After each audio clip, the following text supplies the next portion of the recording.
Hello दोस्तों, कैसे हैं आप सब लोग। उम्मीद करता हूँ आप सब बहुत अच्छे होंगे। आज की इस वीडियो में मैं आप लोगों के लिए एक पेपर लेकर आया हूँ 2022 का हिंदी का। ये पेपर क्लास 10th का है और ये जो पेपर है ये आपका 2022 में कराया गया था। रियल पेपर है, ये फेक कुछ नहीं है। यूपी बोर्ड के द्वारा ये पेपर कराया गया था 2022 में। और इस पेपर के बारे में आप लोगों को संपूर्ण जानकारी मैं देने वाला हूँ और साथ ही साथ इस पेपर का सॉल्यूशन भी आप लोगों को बताने वाला हूँ। आपको ये भी बताने वाला हूँ मैं इस वीडियो में कि पेपर को सोल्व कैसे किया जाता है, क्या मेथड होता है, किस तरह से क्वेश्चंस आते हैं और कौन कौन से क्वेश्चन कितने मार्क्स के होते हैं, वो सारी चीज़ें आप लोगों को मैं बताने वाला हूँ। तो सबसे पहले वीडियो को लाइक और चैनल को सब्सक्राइब ज़रूर कर दीजिएगा, जिससे कि हमारी आने वाली हर वीडियो का नोटिफिकेशन आप लोगों तक पहुंच सके। और अगर वीडियो आप लोगों को ये अच्छी लगे तो एक प्यारा सा कमेंट ज़रूर कर दें, ठीक है। तो चलिए अपनी वीडियो की तरफ बढ़ते हैं। सबसे ऊपर आप लोगों को इस पेपर में जो कि फर्स्ट पेज है पेपर का, इसके फ्रंट में आपको सबसे टॉप में दिखाई दे रहा होगा मुद्रित पृष्ठों की संख्या, ठीक है। मुद्रित पृष्ठों की संख्या, इसका क्या मतलब है? इसका मतलब ये है कि ये पेपर जो है इसमें सारे जो प्रश्न हैं कुल मिलाकर के वो कितने हैं? 12 हैं। कितने हैं? 12 हैं। और इन्हीं 12 पृष्ठों में आप लोगों को सारे क्वेश्चंस दिए गए हैं जो आपको सोल्व करने हैं, ठीक है। इसके बाद में नीचे आपको दे रखा है अनुकीर्मांक। नीचे आपको दे रखा है अनुकीर्मांक। अनुकीर्मांक यहाँ पर आप लोगों को अपना अनुकीर्मांक भरना होता है, ठीक है। यहाँ पर आपको अपना अनुकीर्मांक भरना होता है। जो भी आपका रोल नंबर है वो आपको यहाँ पर भी भरना है, ठीक है। और आपको जो कॉपी दी जाएगी लिखने के लिए, उस कॉपी में भी आपको अपना अनुक्रमांक भरना होता है और यहाँ पर भी, ठीक है। और फिर इसके बाद में नीचे नाम का ऑप्शन होता है और यहाँ पर आप लोगों को अपना नाम भरना होता है, ठीक है। ये भरना ज़रूरी होता है वो इसलिए क्योंकि आपका जो पेपर है वो किसी दूसरे बच्चे के साथ में एक्सचेंज ना हो सके, इसलिए ये दोनों ऑप्शन यहाँ पर दिए जाते हैं और ये कंपलसरी होते हैं भरने, ठीक है। ये भरे ही जाते हैं जिससे कि आपका जो पेपर है किसी दूसरे के बच्चे के पास ना जाए, उसका पेपर आपके पास ना आ जाए, ठीक है। और इसके बाद में नीचे आपको पेपर कोड दिया होता है। ये है आपका पेपर कोड है, ये 801 AG, ठीक है। इसके बाद में नीचे आपको यहाँ पर सन दे रखी है, किस वर्ष में ये पेपर कराया गया है 2022 में। और इसके बाद में यहाँ पर सब्जेक्ट का नाम दिया गया है, किस सब्जेक्ट का पेपर है, हिंदी का पेपर है, ठीक है। तो ये जानकारी है इसकी जो कि आप लोगों को पता होनी चाहिए। इसके बाद में नीचे यहाँ पर आपका जो पेपर सोल्व करने के जो मेथड्स हैं वो यहाँ से शुरू हो जाते हैं, ठीक है। सबसे पहले आप लोगों को यहाँ पर टाइम दिया होता है। आप लोगों को यहाँ पर दिया होता है टाइम, ठीक है। समय कितना है? समय 3 घंटे 15 मिनट का है, ठीक है। 3 घंटे 15 मिनट का समय इसमें दिया होता है। इसमें जो 15 मिनट होते हैं, इसमें जो 15 मिनट होते हैं, ये 15 मिनट क्वेश्चन पेपर को पढ़ने के लिए होते हैं, ठीक है। शुरू के जो 15 मिनट होते हैं वो क्वेश्चन पेपर को पढ़ने के लिए होते हैं और बाकी के जो 3 घंटे होते हैं, बाकी के जो 3 घंटे होते हैं, इन 3 घंटों में आप लोगों को अपना पेपर सोल्व करना होता है, ठीक है। बाकी के जो 3 घंटे होते हैं इसमें आपको अपना पेपर सोल्व करना होता है, ठीक है। और इसके बाद में यहाँ पर आप लोगों को दिखाई दे रहा होगा पूर्णांक। यहाँ पर पूर्णांक आप लोगों को दिखाई दे रहा होगा। पूर्णांक का मतलब ये है कि ये जो पेपर है ये आपका कितने नंबर का है? 100 नंबर का है। कितने नंबर का है वो? सॉरी, 70 नंबर का पेपर है ये।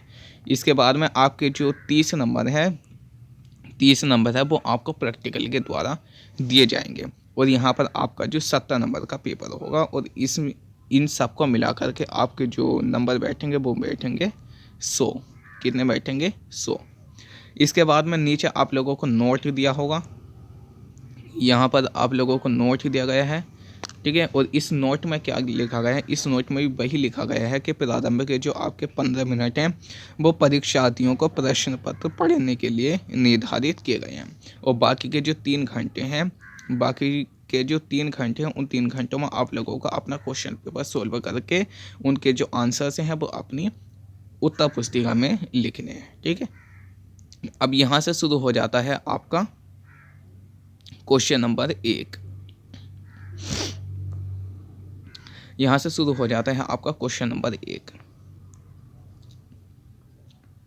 ठीक, क्वेश्चन नंबर 1 की अगर मैं बात करूँ तो क्वेश्चन नंबर 1 में पहला क्वेश्चन है आपका, निम्नलिखित कथनों में से कोई एक कथन सही है उसे पहचान कर लिखिए। ठीक है, यहाँ पर इन्होंने 4 कथन दिए गए हैं और इनमें से एक कथन सही है, उस कथन को आपको पहचानना है और उसे आपको अपनी उत्तर पुस्तिका में लिखना है।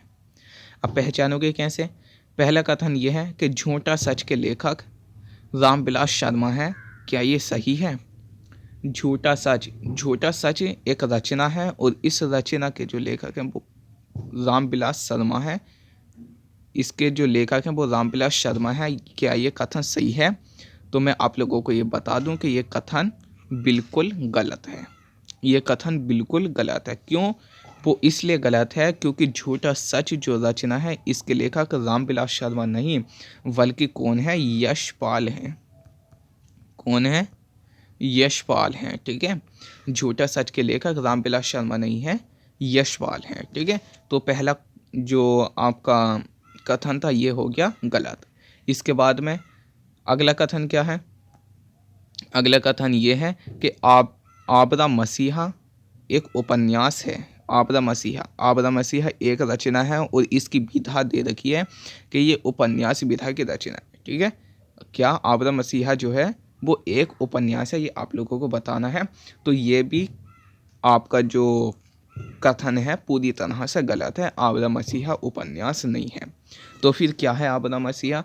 आबरा मसीहा है एक जीवनी। आबरा मसीहा ये एक जीवनी है। ठीक है, उपन्यास नहीं है। इसके बाद में तीसरा कथन है, महादेवी वर्मा एक उपन्यास लेखिका हैं। महादेवी वर्मा एक उपन्यास लेखिका है। तो ये भी आपका जो ऑप्शन है वो गलत है। ठीक है, ये ऑप्शन भी आपका गलत है कि महादेवी वर्मा एक उपन्यास लेखिका है। ये भी आपका ऑप्शन गलत है। ठीक है, महादेवी वर्मा ने कोई भी उपन्यास नहीं लिखा है। महादेवी वर्मा ने कोई भी उपन्यास नहीं लिखा है। महादेवी वर्मा कहानीकार भी हैं। ठीक है, और कविताएं भी इन्होंने लिखी हैं, संस्मरण भी इन्होंने लिखे हैं। ठीक है, लेकिन उपन्यास इन्होंने नहीं लिखा है। इसके बाद में आपका 3 जो ऑप्शन है ये तो गलत हो चुके हैं। तो चौथा ऑप्शन तो आपका ऑल राइट पूरी तरह से सही होगा। ठीक है, चौथा ऑप्शन तो आपका पूरी तरह से सही होगा। हंस पत्रिका के संपादक कौन है? मुंशी प्रेमचंद है। तो ये जो ऑप्शन है आपका ये सही है। ये ऑप्शन जो है ये आपका सही है कि हंस जो पत्रिका है इसके संपादक कौन है? मुंशी प्रेमचंद है। कौन है? मुंशी प्रेमचंद है। ठीक है, तो इसका जो राइट आंसर है वो कौन सा है? ऑप्शन नंबर 4 है। आपको क्या करना है? इसे चौथे कथन को अपनी उत्तर पुस्तिका में लिख लेना है। इसके बाद में क्वेश्चन नंबर 2। ठीक है, अब आता है ख।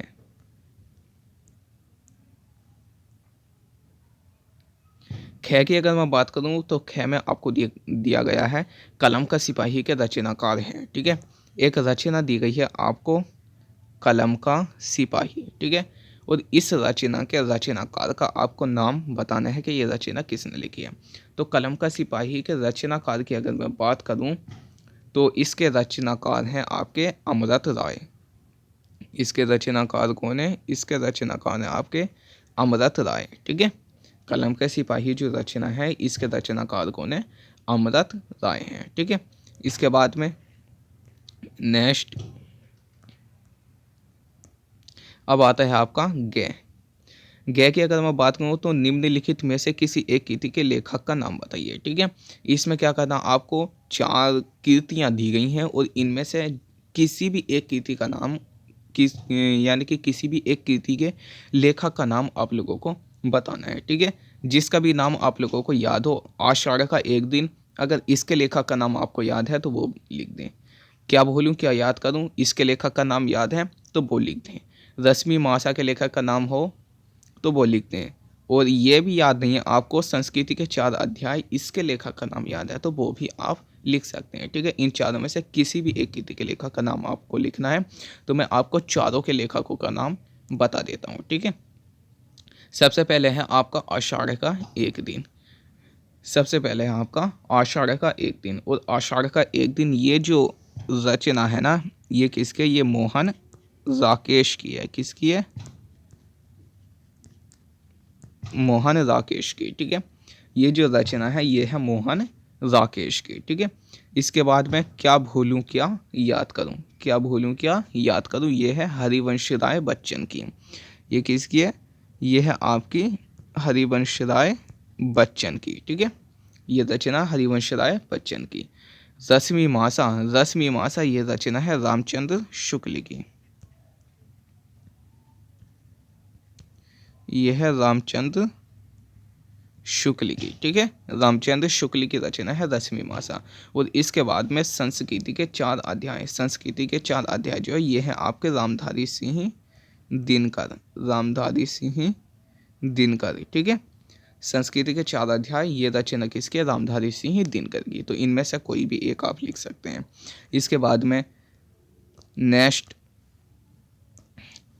सूरज का 7वां घोड़ा। ठीक है, सूरज का 7वां घोड़ा, ये आपको रचना दे रखी है सूरज का 7वां घोड़ा के लेखक का नाम लिखे। ठीक है, सूरज का 7वां घोड़ा के लेखक का नाम लिखे। इसके लेखक का नाम क्या है? तो इसके लेखक हैं आपके धर्मवीर भारती। इसके लेखक कौन है? धर्मवीर भारती हैं। ठीक है, इसके लेखक कौन है? सूरज का 7वां घोड़ा के लेखक हैं धर्मवीर भारती। इसके बाद में नेक्स्ट है आपका, उसने कहा था ये किस विधा की रचना है? उसने कहा था किस विधा की रचना है, इसकी विधा आपको बतानी है। ठीक है, इसकी आपको विधा बतानी है कि ये किस विधा की रचना है। उसने कहा था किस विधा की रचना है। ठीक है, तो ये है आपकी किस विधा की रचना है, ये उसने कहा था। ये है आपकी कहानी विधा की रचना। ये किस विधा की रचना? आपकी कहानी विधा की रचना है। ठीक है, उसने कहा था किस विधा की रचना है? कहानी विधा की रचना है। ठीक है, इसके बाद में ये आपका क्वेश्चन नंबर 1 पूरा हो गया है। अब आता है क्वेश्चन नंबर 2।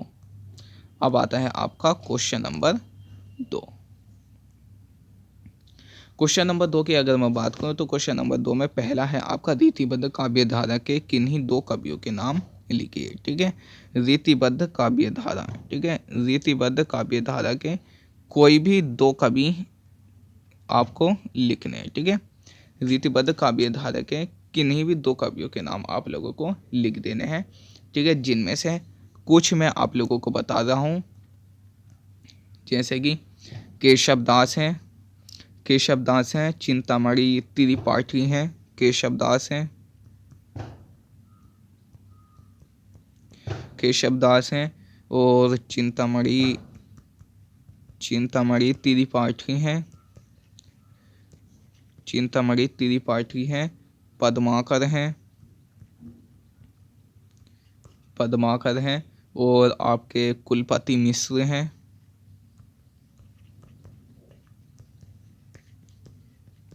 कुलपति मिश्र हैं, और आपके देव हैं, देव। ठीक है, और भिखारी दास हैं,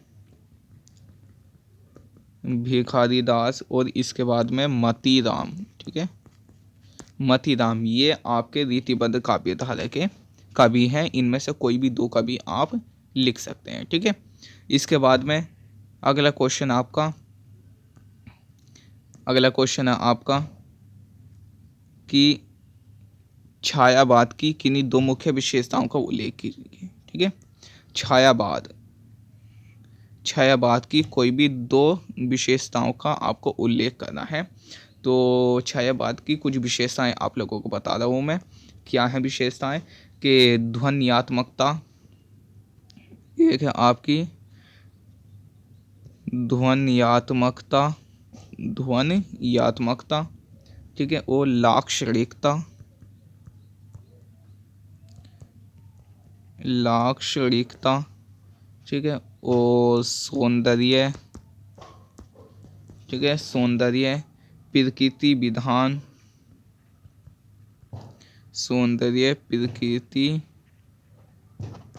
विधान। ठीक है, प्रकृति विधान तथा उपचार वक्रता, तथा उपचार वक्रता और इसके साथ ही साथ इसी के साथ स्वानुभूति की विवृत्ति, स्वानुभूति की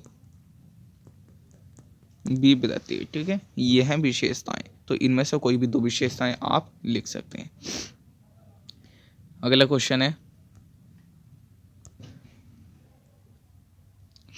प्रिय पीरबास के रचनाकार का नाम लिखिए। ठीक है, आपको रचना दी गई है एक प्रिय पीरबास और इसके रचनाकार का नाम आपको बताना है। ठीक है, प्रिय पीरबास के रचनाकार का नाम आपको बताना है।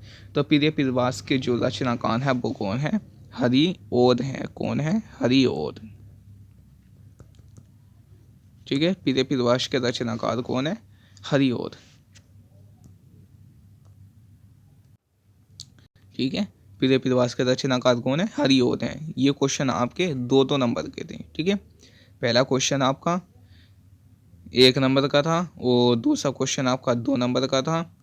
ठीक है, ये क्वेश्चन आपका 1 नंबर का था, ये वाला क्वेश्चन 2 नंबर का था और ये क्वेश्चन भी आपका 2 नंबर का था। और पीछे ऊपर जो आपका क्वेश्चन नंबर 1 था उसके सारे खंड आपके 1-1 नंबर के थे। ठीक है, इसके बाद में अब आ जाता है हमारा question number 3, question number page 3 पर। ठीक है, पेज नंबर 3 पर आपका क्वेश्चन नंबर 3। ओके, इसमें क्या है, यहाँ से आपके जो है गद्यांश और पद्यांश वो शुरू हो जाते हैं। ठीक है, सबसे पहले क्या दिया गया है क्वेश्चन नंबर 3 में, निम्नलिखित गद्यांश में से किसी एक गद्यांश के नीचे दिए गए प्रश्नों के उत्तर दीजिए। ठीक है, नीचे आपको गद्यांश दी गई हैं, इनमें से एक गद्यांश के आपको प्रश्नों के उत्तर देने हैं और ये जो गद्यांश है ये आपकी 6 नंबर की है। कितने नंबर की है? 6 नंबर की है। 2 + 2 + 2 कितने हो गए? 6। ठीक है, अगर इसका आंसर आप लोगों ने लिख दिया तो ये आपके 6 नंबर पूरे हो जाएंगे। ठीक है, सबसे पहले आपका कुसंग का ज्वर सबसे भयानक होता है। यह केवल नीति और सद्वृत्ति का ही नाश नहीं करता बल्कि वृद्धि का भी क्षय करता है। ठीक है, ये आपका रेखांकित अंश है। ये जो है ये आपका रेखांकित अंश है कुसंग से लेकर के कर्ता तक। ठीक है, और इसकी आपको व्याख्या करने के लिए नीचे दिया गया होगा। ठीक है, वो अभी पता चल जाएगा। इसके बाद में आ गए, किसी युवा पुरुष की संगति यदि बुरी होगी तो वह उसके पैरों में बंधी चक्की के समान होगी जो उसे दिन दिन अवनति के गड्ढे में गिराती जाएगी, और यदि अच्छी होगी तो सहारा देने वाली बाहु के समान होगी। ठीक है, बाहु के समान होगी जो उसे समांतर उन्नति की ओर उठाती जाएगी। ठीक है, तो ये आपकी गद्यांश है। अब इसमें देखो दिया गया है जो भी क्वेश्चन दिए गए हैं, नीचे 3 क्वेश्चन है, इन तीनों के आपको आंसर लिखने हैं। उपयुक्त गद्यांश का संदर्भ लिखिए। ठीक है, आपको इसमें क्या लिखना है? संदर्भ लिखना। संदर्भ कैसे लिखना होता है?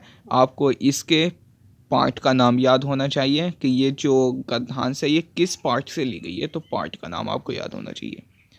और उसके साथ ही साथ उस पार्ट के लेखक का नाम भी आप लोगों को याद होना चाहिए। ठीक है, उसी के साथ में आपको लेखक का नाम भी याद होना चाहिए पार्ट के। ठीक है, कि वो जो चैप्टर है वो लिखा किसने। ठीक है, तब आप इसका संदर्भ लिख पाएंगे। ठीक है, इसके बाद में ऊपर जो आपको रेखांकित अंश दिया गया था, रेखांकित अंश मतलब जिन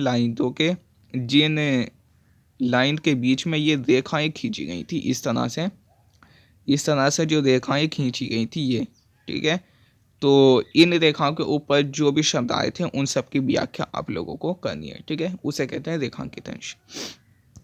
इसके बाद में अगला क्वेश्चन है, उपर्युक्त गद्यांश में सत्संगति की क्या विशेषता बताई गई है। ठीक है, सत्संगति ऊपर दिया गया है, आपको इसमें से छांट करके इसका उत्तर लिखना है। ठीक है,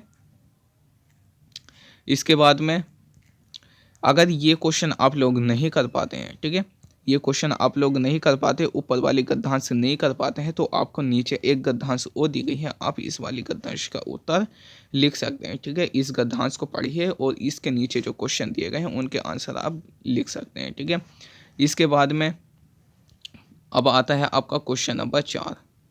ठीक है, अब आता है आपका क्वेश्चन नंबर 4। ठीक है, क्वेश्चन नंबर 4 में आपको क्या दिया गया है, निम्नांकित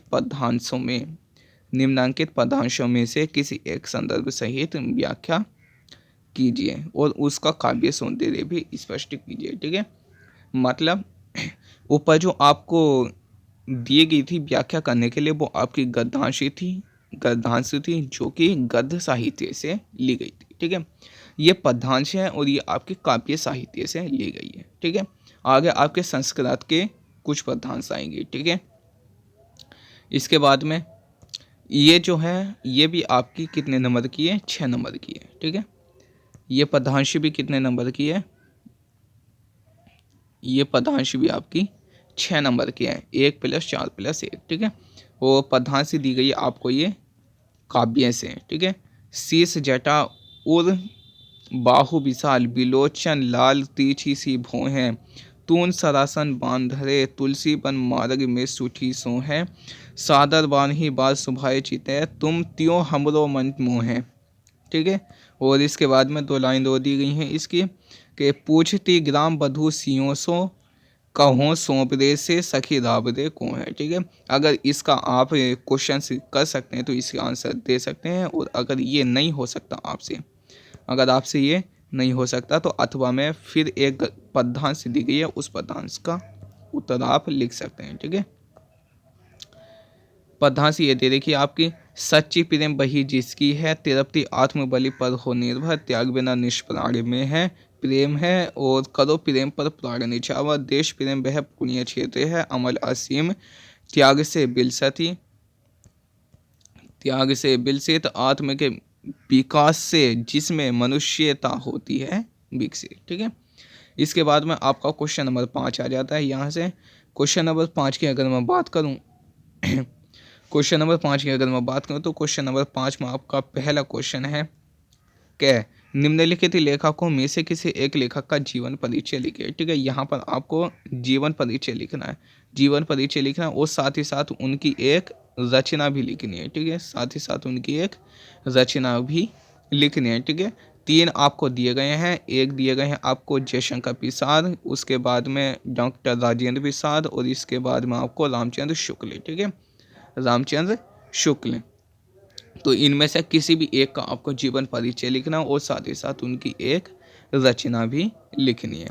इसके बाद में ख की अगर मैं बात करूं तो ख में क्या दिया गया है, निम्नलिखित कवियों में से किसी एक कवि का जीवन परिचय लिखिए। ठीक है, ऊपर जो कवि दिए गए थे वो दिए गए थे आपके गद्य साहित्य से, और ये वाले जो कवि दिए गए हैं ये दिए गए हैं आपके पद्य साहित्य से। ठीक है, ये दिए गए हैं आपके पद्य साहित्य से, तो इनमें से भी आपको एक जीवन परिचय लिखना और उनकी एक कीर्ति भी लिखनी है। ठीक है, उनकी एक कीर्ति भी लिखनी है। ठीक है, यहाँ पर आपको कवि दिए गए हैं तुलसीदास हैं, सूरदास हैं और आपके बिहारी लाल हैं। ठीक है, इनमें से किसी एक कवि की रचना और इनका जीवन परिचय आपको लिखना है। इसके बाद में अब आ जाती है आपकी गद्यांश संस्कृत की। ठीक है, ये आ जाती है आपकी संस्कृत की गद्यांश। ठीक है, क्वेश्चन नंबर 6, निम्नलिखित संस्कृत गद्यांश का संदर्भ सहित हिंदी में अनुवाद कीजिए। इसमें आप लोगों को क्या करना है, सबसे पहले तो इसका संदर्भ लिखना है, सबसे पहले इसका संदर्भ लिखना, और संदर्भ लिखने के बाद में इसका आपको हिंदी में अनुवाद करना है। ठीक है, इसका हिंदी में आपको अनुवाद करना है। ये आपको संस्कृत की गद्यांश पढ़नी है। अस्माकं संस्कृति सदा गतिशीला वर्तते मानव जीवनम संस्कर्तुम एषा यथा समयम नवाम विचारधारां स्वीकरोति नवां शक्तिं च प्राप्नोति अत दुराग्रहः नास्ति यत् युक्तियुक्तं कल्याणकारी च तत् सहर्षं गिरहेतं भवति एतस्य गतिशीलताया रहस्यं मानव जीवनस्य शाश्वत मूल्येषु निहितं तद् यथा सत्यस्य प्रतिष्ठा सर्वभूतेषु संभावा विचारेषु औदार्यम् आचार्य दृढ़ता चेती। ठीक है, तो ये आपकी संस्कृत की गद्यांश है, इसका आपको उत्तर कर लेना है। और अगर आप ये नहीं कर सकते तो नीचे आप लोगों को छोटी सी गद्यांश दी गई है अथवा में आप लोगों की ये दी गई है, इसका आप अनुवाद कर सकते हैं संदर्भ से, ठीक है। हतोबा प्राप्स्यसि स्वर्गम जित्वा वा भोक्ष्यसि महीम तस्मादु तिष्ठ कौन्तेय युधाय कृतनिश्चय, ठीक है। तो इसका आप लिख सकते हैं। इसके बाद में आता है आपका क्वेश्चन नंबर 7, ठीक है। क्वेश्चन नंबर 7 की अगर मैं बात करूं तो इसमें आपका क्या है, इसमें क्या कहता है, अपनी पाठ्य पुस्तक में से कंठस्थ किया हुआ कोई एक श्लोक लिखिए, ठीक है। आपके जो भी किताब में जो भी श्लोक दिए गए हैं उनमें से कोई एक श्लोक याद आपको तो वो इसमें लिख देना है, और इसमें आपको 2 नंबर मिल जाएंगे, ठीक है। कितने नंबर? 2। इसके बाद में ख की अगर मैं बात करूं तो निम्नलिखित प्रश्नों में से किन्हीं दो प्रश्नों के उत्तर संस्कृत में लिखिए, ठीक है। तो इनमें से कुछ प्रश्न दिए गए हैं, इनमें से 2 प्रश्नों के उत्तर आपको संस्कृत में लिखने हैं, ठीक है। कुतमरणम मंडलम भवति और पूर्वराज केन से युद्धम अक्रोत ज्ञानम कुत संभवति चंद्रशेखर के आसी, ठीक है। इसके बाद में क्वेश्चन नंबर 8 आता है। क्वेश्चन नंबर 8 में पहला है आपका करोड़ तथा हास्य रस, ठीक है। करोड़ रस अथवा हास्य रस का स्थायी भाव बताते हुए परिभाषा लिखिए, ठीक है। आपको 2 रस दिए गए हैं, एक दिया गया है आपको करोड़ रस और दूसरा दिया गया है हास्य रस। इनमें से किसी भी एक रस का आपको स्थायी भाव लिखना है और साथ ही साथ उसकी परिभाषा भी लिखनी है, ठीक है। साथ ही साथ उसकी परिभाषा भी लिखनी है, ओके। करोड़ रस की अगर मैं बात करूँ तो करोड़ रस का जो स्थायी भाव होता है वो शोक होता है। करोड़ रस का स्थायी भाव क्या होता है? करोड़ रस का स्थायी भाव होता है आपका शोक। और हास्य रस, इसका स्थायी भाव क्या होता है? हास्य रस का होता है हिरास, ठीक है। और इसकी आप लोगों को परिभाषा लिख लेनी है, ठीक है। इसके बाद में अब आता है ख की अगर मैं बात करूँ तो इसमें आपको अलंकार दिए गए हैं। उपमा अलंकार अथवा रूपक अलंकार की परिभाषा देते हुए एक उदाहरण भी दीजिए, ठीक है। उपमा अलंकार की या फिर रूपक अलंकार की आपको परिभाषा लिखनी है और साथ में इसका उदाहरण भी लिखना है, ठीक है। उपमा अलंकार की अगर मैं बात करूँ कि उपमा अलंकार क्या होता है? किसी चीज़ के विशेष गुण, क्रिया, स्वभाव आदि की जो समानता अन्य किसी से हो तो उसे उपमा अलंकार कहते हैं, ठीक है। और साथ में इसका आपको एक उदाहरण भी लिख लेना है, ठीक है। जैसे कि हरिपद कोमल कमल से, ठीक है। हरिपद कोमल कमल से, ये इसका एक उदाहरण हो जाएगा। हरिपद कोमल कमल से हरि के पदों की तुलना कमल के कोमलता से की जा रही है, ठीक है। कि हरि के जो पद हैं वो कमल की तरह कोमल है, ठीक है। यानी कि इसमें क्या हो रहा है? किसी चीज़ की विशेष गुण की जो समानता की जा रही है किसी अन्य चीज़ से की जा रही है, ठीक है। तो ये उपमा अलंकार हो गया। इसके बाद में आपका रूपक अलंकार आता है। रूपक अलंकार में क्या होता है? उपमेय और उपमान को एक समान कर दिया जाता है, ठीक है। उपमेय और उपमान में एक समानता होती है, ठीक है। जैसे कि इसके बाद में अब आ जाता है आपका गे में क्या है? गे में आपका रोला और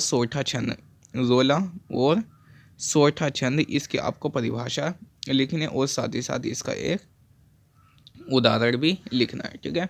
रोला छंद क्या होता है? सोठा छंद क्या होता है, ठीक है। देखो रोला छंद की अगर मैं बात करूं तो ये क्या होता है? ये एक सम्मातिक छंद होता है, ठीक है। रोला छंद जो होता है ये एक सम्मातिक छंद होता है, ठीक है। रोला छंद जो होता है ये एक सम्मातिक छंद होता है, ठीक है। ये एक सम्मातिक छंद होता है, ठीक है। और इसमें 24 मात्राएं होती हैं। कितनी? 24 मात्राएं होती हैं, ठीक है। इसमें कितनी मात्राएं होती हैं? इसमें 24 मात्राएं होती हैं,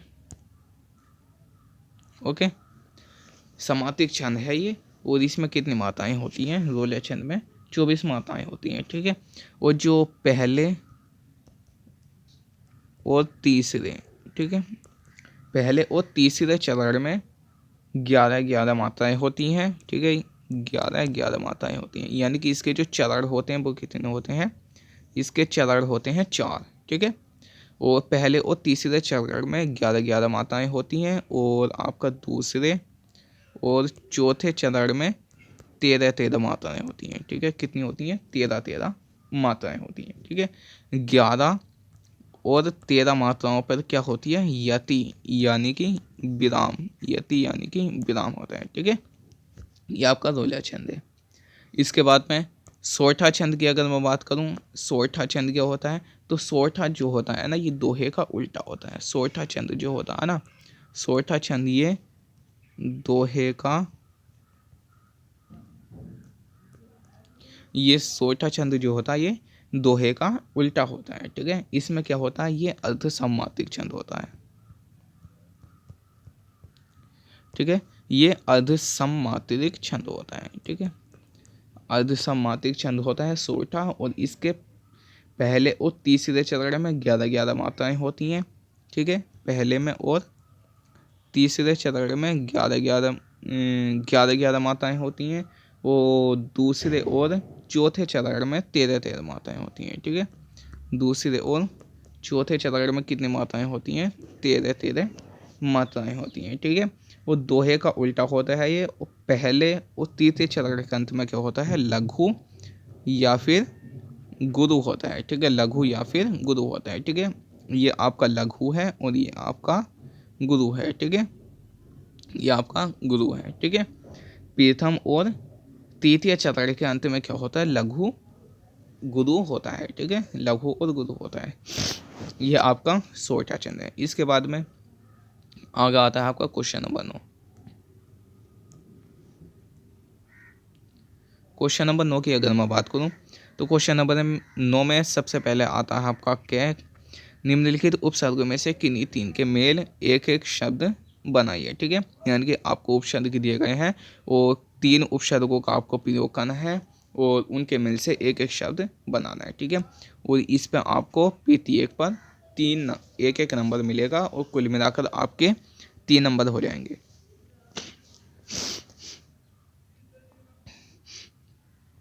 सबसे पहले आपका अन, अन अन उपसर्ग है, और अन को मिला करके आपको एक शब्द बनाना है, ठीक है। उप है, उप से आपको एक शब्द बनाना है, ठीक है। सु है, सु से एक शब्द बनाना है। अभी है, और अधि है, और से है, ठीक है। तो इनसे एक एक शब्द आप लोगों को बनाना है। जैसे कि अन से आप बना सकते हैं अनपढ़, अन से आप बना सकते हैं अनपढ़, ठीक है। उप से आप बना सकते हैं उपकार, ठीक है। उप से आप उपकार बना सकते हैं। सु से आप बना सकते हैं स्वागत, स्वागत, ठीक है। स्वागत बना सकते हैं, ठीक है। अभी से आप अभिमान बना सकते हैं, ठीक है। अभी से आप अभिमान बना सकते हैं। अधि से आप अधिकार बना सकते हैं, ठीक है। अधिकार, ठीक है। सह से आप सहयोग बना सकते हैं, ठीक है। सहयोग, ठीक है। तो इस तरह से आप शब्द बना सकते हैं इनके। इसके बाद में आपके पीतिया आ जाते हैं, और इनमें से आपको 2 पीतिया के एक एक शब्द बनाने हैं, ठीक है। यहाँ पर आ जाते हैं आपके पीतिया, ठीक है। यहाँ पर आ जाते हैं आपके पीतिया। तो पीतिया में आपको क्या करना है, 2 पीतिया का यूज़ करना है और उनके शब्द बनाने हैं, ठीक है। और इस पर आपको 2 नंबर मिलेंगे, ठीक है। और यहाँ पर आपको पीतिया दिए गए हैं, आई है, ता है, हट है, और बट है, ठीक है। आई है, ता है, हट है, बट से इनसे आपको एक एक शब्द बनाना है, ठीक है। तो सबसे पहले आई की अगर मैं बात करूँ, तो आई से आप बना सकते हैं, आई से आप बना सकते हैं पढ़ाई बना सकते हैं, पढ़ाई बना सकते हैं, ठीक है। वो ता से आप बना सकते हैं सहनता बना सकते हैं। हट से आप बना सकते हैं घबराहट, घबराहट। बट से आप बना सकते हैं, बट से आप बना सकते हैं इसमें करबट, करबट ये बन जाएगा, ठीक है। तो इस तरह से आप शब्द बना सकते हैं। 2 शब्द आपको बना करके इसमें लिखने हैं, ठीक है। इसके बाद में यहाँ पर आपके समास विग्रह आते हैं, समास विग्रह, ठीक है। यहाँ पर आ जाते हैं आपके समास विग्रह। निम्नलिखित में से किन्हीं दो का समास विग्रह कीजिए और उनके समास का नाम भी लिखना है। ठीक है, उत्थान पतन। ठीक है, उत्थान पतन, इसमें जो समास विग्रह होगा वो होगा उत्थान और पतन। ठीक है, और ये है आपका, इसका समास विग्रह होगा उत्थान और पतन। और इसमें जो समास है वो है आपका द्वंद्व समास। ठीक है, कौन सा है? द्वंद्व समास। चौराहा, यह आपका चार राहों का समूह। चौराहा ये है आपका चार राहों का समूह। ठीक है, और इसमें जो समास होगा वो कौन सा होगा? द्विगु समास होगा। इसमें कौन सा समास होगा? इसमें आपका द्विगु समास होगा। ठीक है, कौन सा समास होगा इसमें? द्विगु समास। ठीक है, इसके बाद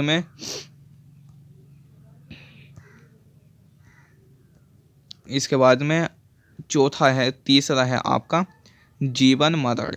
तीसरा है आपका जीवन मरण। जीवन मरण, इससे हो जाएगा आपका जीवन और मरण। और इसमें समास कौन सा होगा? इसमें समास होगा आपका द्वंद्व समास। ठीक है, इसमें कौन सा समास होगा? द्वंद्व समास होगा। ठीक है, और इसी तरह से चौथा है आपका त्रिभुज। त्रिभुज का मतलब है तीन राहों का, मतलब तीन भुजाओं का समूह। ठीक है, या फिर तीन भुजाओं वाला, तीन भुजाओं का समूह या फिर तीन भुजाओं वाला। ठीक है, तो इसका जो समास होगा वो कौन सा होगा?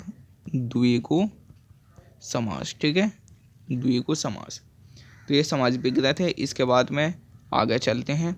अब यहाँ पर आ जाते हैं आपके पर्यायवाची। ठीक है, यहाँ पर आ जाते हैं आपके पर्यायवाची। ठीक है, घ में आ जाते हैं आपके पर्यायवाची। आपको क्या करना है? आपको दो शब्दों के कितने पर्यायवाची लिखने हैं? दो दो पर्यायवाची लिखने हैं। ठीक है, और इस पर आपको जो नंबर मिलेंगे वो कितने मिलेंगे? दो। ठीक है, पहला आपका बादल। बादल पर आप पर्यायवाची लिख सकते हैं, जैसे कि कादम्बिनी है, मेघ है, मेघावली, अम्बुधर, जलद, बहलाक, अभ्रधर, जलधर, बाधित, अम्बुद। ठीक है, ये सब बादल के पर्यायवाची हैं। इसके बाद में पुत्री है। पुत्री के पर्यायवाची हैं तन्या, आत्मजा, दुहिता, सुता, बेटी। ठीक है, और गणेश। गणेश के पर्यायवाची हैं आपके विनायक, लंबोदर, गौरीनंदन, गणपति, गजानन, महाकाय, एक दंत, मोदक दाता, पार्वती नंदन, गणाधीय, और विघ्नेश, विघ्नेश्वर, वक्रतुंड, सिद्धि विनायक, मंगलमूर्ति, अंबिके, ईशान पुत्र और शंकर सुबन। ये सब गणेश के पर्यायवाची हैं। ठीक है, कोई भी दो आप लिख सकते हैं। इसके बाद में कमल है। कमल के पर्यायवाची होते हैं आपके सरोज, नालिन, अरविंद, उत्पल, अम्भोज, तामरस, पुष्कर आदि। ठीक है, ये सब किसके हैं? कमल के पर्यायवाची हैं। अब इसके बाद में आगे चलते हैं। आगे आ जाता है आपका अग्रह। ठीक है, इसमें आपको क्या दिया गया है? तत्सम रूप लिखने हैं। ठीक है, दो शब्दों के तत्सम रूप लिखने हैं आपके। ठीक है, दो शब्दों के क्या लिखने हैं? तत्सम रूप लिखने हैं। ठीक है, शब्द दिए गए हैं धुआं। धुआं का जो तत्सम रूप होगा वो क्या होगा? धुआं का तत्सम रूप क्या होगा? धुआं का तत्सम रूप होगा आपका धूम्र। धुआं का तत्सम रूप क्या होगा आपका? धूम्र। ठीक है, इसके बाद में तालाब। तालाब का तत्सम शब्द क्या होगा? तालाब का तत्सम शब्द क्या होगा? तालाब का तत्सम शब्द होगा आपका पुष्कर। पुष्कर। ठीक है, और तालाब को एक नाम से और जाना जाता है, वो है आपका पोखर। ठीक है, पोखर। ठीक है, पोखर या फिर तालाब, इन दोनों का जो तत्सम शब्द होगा वो क्या होगा? पुष्कर होगा। ठीक है, इसके बाद में जेठ। जेठ। जेठ का तत्सम शब्द क्या होगा? ठीक है, जेठ। जेठ का तत्सम शब्द क्या होगा? जेठ का तत्सम शब्द होगा आपका ज्येष्ठ। ठीक है, जेठ का तत्सम शब्द होगा ज्येष्ठ। और अग्नि का तत्सम शब्द क्या होगा? अग्नि का तत्सम शब्द क्या होगा? सॉरी, आग का तत्सम शब्द क्या होगा? अग्नि होगा। ठीक है, आग का अग्नि। इसके बाद में आ जाता है आपका क्वेश्चन नंबर 10।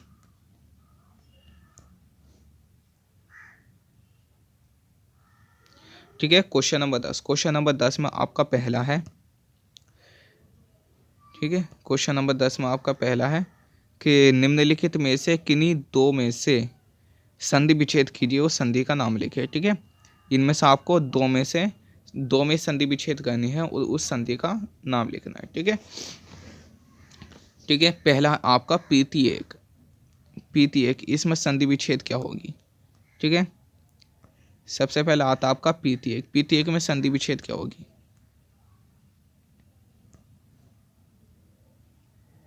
ठीक है, प्रीति एक, प्रीति एक की संधि विच्छेद होगी प्रीति प्लस एक। ठीक है, प्रीति एक की संधि विच्छेद होगी प्रीति प्लस एक, और इसमें संधि कौन सी है? इसमें है आपकी यड़ संधि, इसमें है यड़ संधि। ठीक है, इसके बाद में स्वागतम। ठीक है, स्वागतम, इसकी संधि विच्छेद होगी सु प्लस आगतम, इसकी संधि विच्छेद क्या होगी? सु प्लस आगतम होगी, और इसमें संधि का नाम है कौन सी? यड़ संधि। ठीक है, इसमें कौन सी संधि है? यड़ संधि। इसके बाद में तथैव, इसकी संधि विच्छेद होगी तथा प्लस एव, इसकी संधि विच्छेद होगी तथा प्लस एव, और संधि का नाम है इसमें विरद्धि संधि। ठीक है, इस संधि का नाम है विरद्धि संधि। इसके बाद में पितराज्ञा, पितराज्ञा। ठीक है, पितराज्ञा। ठीक है, पिता प्लस आज्ञा। ठीक है, पिता प्लस आज्ञा, तो इसमें कौन सी संधि हो जाएगी आपकी? यड़ संधि हो जाएगी। इसमें कौन सी संधि हो जाएगी? पितृ प्लस आज्ञा, ये हो जाएगी आपकी यड़ संधि। ठीक है, इसमें कौन सी संधि हो जाएगी? पितराज्ञा में यड़ संधि हो जाएगी। ठीक है, इसके बाद में आगे चलते हैं। अब यहाँ पर आपको क्या लिखने हैं? पंच विभक्ति और बहुवचन शब्द लिखने हैं। ठीक है, पंच विभक्ति और बहुवचन शब्द। ठीक है, निम्नलिखित शब्दों में से किसी एक शब्द का पंच विभक्ति और बहुवचन रूप लिखिए। ठीक है, पंच विभक्ति और बहुवचन रूप लिखिए, और इसमें आपको क्या मिलेंगे? 2 नंबर मिलेंगे। ठीक है, इस पे आप लोगों को 2 नंबर मिलेंगे। यहाँ पर 2 क्वेश्चन दिए गए हैं आपको, मधु या फिर नदी, इनमें से किसी एक का लिखना है। फल और मति, इन दोनों में से किसी एक का लिखना है। ठीक है, इसके बाद में गे में यहाँ पर आपको धातु रूप दिए गए हैं। ठीक है, यहाँ पर आपको धातु रूप दिए गए हैं। ठीक है, निम्नलिखित शब्दों में से किसी एक धातु लकार पुरुष एवं वचन का उल्लेख कीजिए। ठीक है, ठीक है, तो नीचे आप लोगों को दिए गए हैं। सबसे पहला आपका अपठम, इसके आपको धातु रूप लिखने हैं। हस्त है, पठता है और हस्यत है। ठीक है, इनमें से किसी एक का लिखना आपको, या तो आप इसका लिख सकते हैं, या फिर इसका लिख सकते हैं, या फिर इसका लिख सकते हैं, या फिर इसका लिख सकते हैं। ठीक है, इसके बाद में पेज नंबर 10 पे आता है हमारा घ।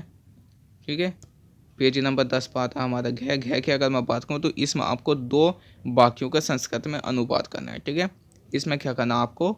2 वाक्यों का संस्कृत में अनुवाद करना है। ठीक है, 2 वाक्यों का आपको संस्कृत में अनुवाद करना है, और इसमें आपको 2 नंबर मिलेंगे। ठीक है, आपको पहला दिया गया है राम घर जाता है, इसको आपको संस्कृत में लिखना है। विधा विनय देती है, इसको संस्कृत में लिखना है।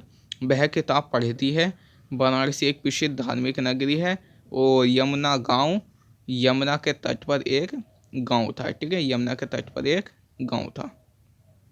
इनमें से भी 2 वाक्यों को आपको संस्कृत में लिखना है। ठीक है, इसके बाद हम आ जाते हैं आपके निबंध। इसके बाद आ जाते हैं आपके निबंध। आपको क्या करना है? इनमें से किसी एक विषय पर निबंध लिखना है। ठीक है, आपको क्या करना है? इनमें से किसी एक विषय पर निबंध लिखना है। ठीक है, किसी भी एक विषय पर आप लोगों को निबंध लिखना है, और इसके लिए आपको 6 नंबर मिलेंगे। इसके लिए आपको 6 नंबर मिलेंगे। ठीक है, या तो आप ये वाला कर सकते हैं, आतंकवाद की समस्या, इस पर लिख सकते हैं। जनसंख्या नियंत्रण, इस पर लिख सकते हैं। पर्यावरण प्रदूषण, इस पर लिख सकते हैं। और मेरा प्रिय कवि, इस पर भी लिख सकते हैं। ठीक है, और इस पर आपको 6 नंबर मिलेंगे। ओके, इसके बाद में अगला क्वेश्चन आपका 12, क्वेश्चन नंबर है 12। इसमें आपको क्या करना है? अपनी पठित खंड काव्य के आधार पर निम्नलिखित प्रश्नों में से किसी एक का उत्तर लिखना है। ठीक है, जो भी आपने किताब में अपनी पुस्तक में पढ़ा है उसके आंसर, उनमें से ही यहाँ पर क्वेश्चन पूछे गए हैं, और उनके आंसर आप लोगों को देने हैं। ठीक है, और इस पर आपको 3 नंबर मिलेंगे। ओके, पहला है आपका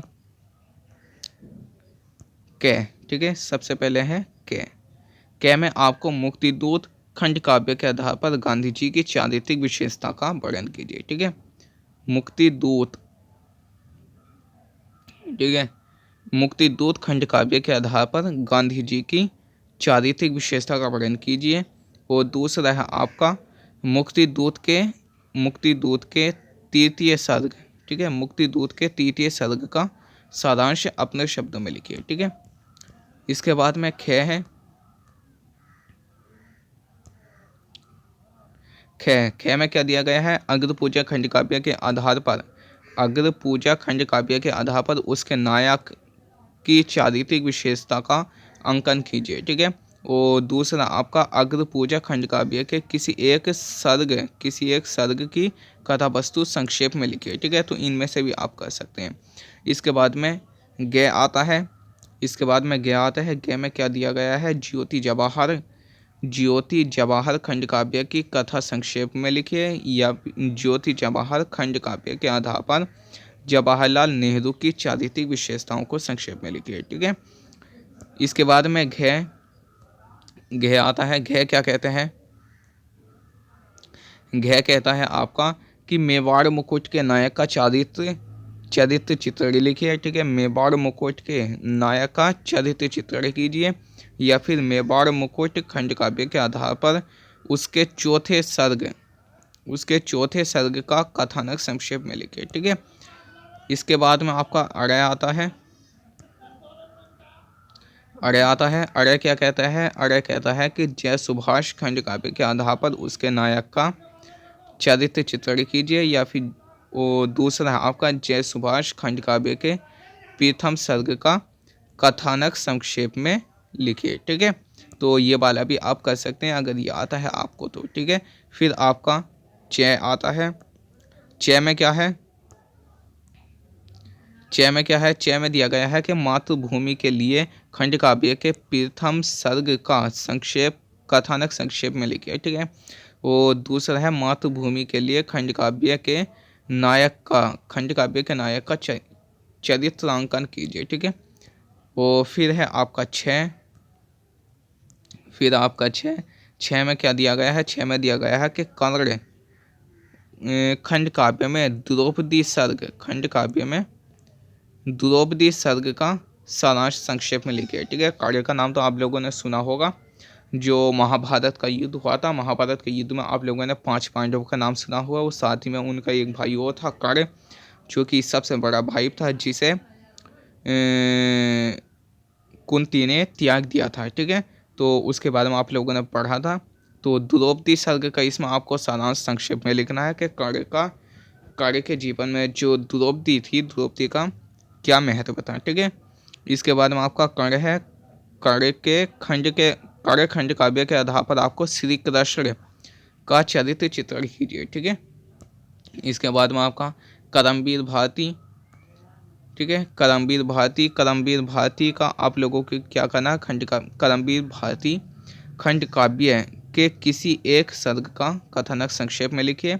और दूसरा आपका करमवीर भारत खंड काव्य के आधार पर भारत का चरित्र चित्रण कीजिए, ठीक है। इसके बाद में झ आता है आपका, ठीक है। इसके बाद में झ आता है, इसमें क्या करना आपको, तुमुल खंड काव्य के उपचार सर्ग की कथा लिखिए, और तुमुल खंड काव्य के आधार पर मेघनाद का चरित्र चित्रण कीजिए, ठीक है। तो ये इतने सारे क्वेश्चन दिए गए हैं आपको, इनमें से किसी भी एक क्वेश्चन के दोनों खंड आप कर सकते हैं, या तो झ के दोनों खंड आप कर सकते हैं, या फिर आप जय के दोनों खंड कर सकते हैं, या फिर छ के कर सकते हैं, च के कर सकते हैं। इनमें से जो भी आप कर सकते हैं उसे अपनी उत्तर पुस्तिका में लिख लें, ठीक है। अगर वीडियो आप लोगों को अच्छी लगी हो तो वीडियो को लाइक और चैनल को सब्सक्राइब जरूर कर दीजिएगा। मिलते हैं नई वीडियो में एक नए टॉपिक के साथ। तो चलिए आज इतना ही रखते हैं। Thanks for watching this video and bye bye, take care.